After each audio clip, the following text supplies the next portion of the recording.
Hello, my name is Dr. Nigel Watson and I'm a GP in the New Forest and Chief Executive of Wessex Local Medical Committees.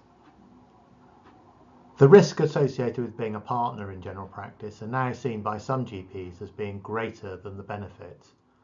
And this factor is putting younger GPs off joining partnerships and is contributing to the workforce challenges that we face today. As part of the partnership review, we've looked at the risks associated with being a partner and made some recommendations that would reduce these risks significantly. The risks largely sit with premises, the unlimited personal liability of being a partner, indemnity, and employing staff. Premises were once seen as one of the benefits of general practice and are now seen by some as an unacceptable risk, and this is especially true amongst younger GPs. The cause of this is the number of practices who consider themselves to be vulnerable, who are having difficulty with recruitment. The world has changed and the younger generation don't always see themselves as staying in the same practice for the rest of their working lives, and therefore being partially responsible for a 20-year lease or taking out a significant loan to buy into surgery premises are seen by some as too great a risk. In the current premises cost directions, the NHS can agree to an assignment clause whereby the NHS will agree to continue to fund a practice lease if the practice contract ends. But this is discretionary and as such does not provide practices with sufficient security. The NHS is currently undertaking a premises review in parallel to the partnerships review, and we have contributed to this. Our recommendation is that the risk of being a leaseholder or a property owner needs to be reduced. For leaseholders, there should be an assignment clause available for those premises that are fit for the future.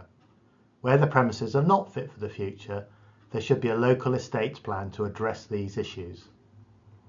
For those who are premises owners or potential owners, there needs to be greater clarity and advice available. As part of the review, we have met with NHS Property Services, Community Health Partnership, Assura and one of the major banks.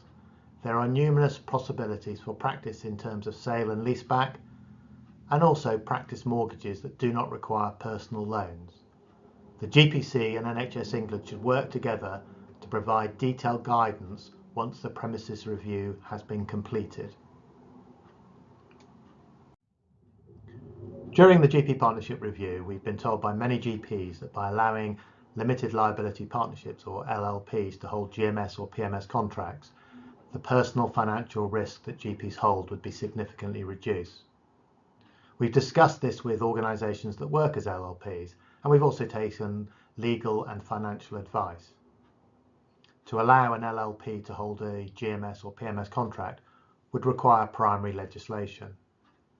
An organisation that becomes an LLP needs to register with Companies House and would need to publish its accounts annually. It becomes more complex to establish and dissolve than an unlimited liability partnership. If you move a contract from an unlimited liability partnership into an LLP, some legal experts believe that this would require the contract to go out to competitive tendering. If the practice were able to be an LLP and took out a practice loan, the lender would still require personal guarantees from partners. There are practices actively exploring establishing a John Lewis type partnership, others who are considering putting their premises into an LLP. The work of the review has highlighted that there is currently a lack of clarity in the law surrounding this area.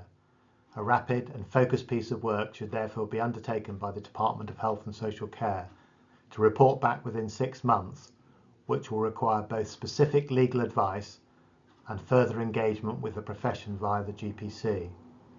This would enable all parties to better understand the perceived benefits and the potential risks of the available options to opening up the market to different legal structures and allow the removal of any unjustified restrictions. The introduction of state-backed indemnity for general practice by April 2019 was a commitment made by the Secretary of State to cover all those working in and for general practice. The rising cost of indemnity has become an issue in terms of career choice for younger GPs. And for many, the percentage of their income required to purchase indemnity cover has become too great. This is rising annually to a rate that is significantly higher than GP income. This is not an issue just about GP indemnity, but also nurse indemnity, and for those evolving roles such as paramedics, pharmacists and others who might work in general practice. It has become difficult to indemnify them for their clinical work. In 2016-17, an additional £30 million was added to the GP contract to fund the rise in indemnity costs, and this was increased to £60 million in 2018-19.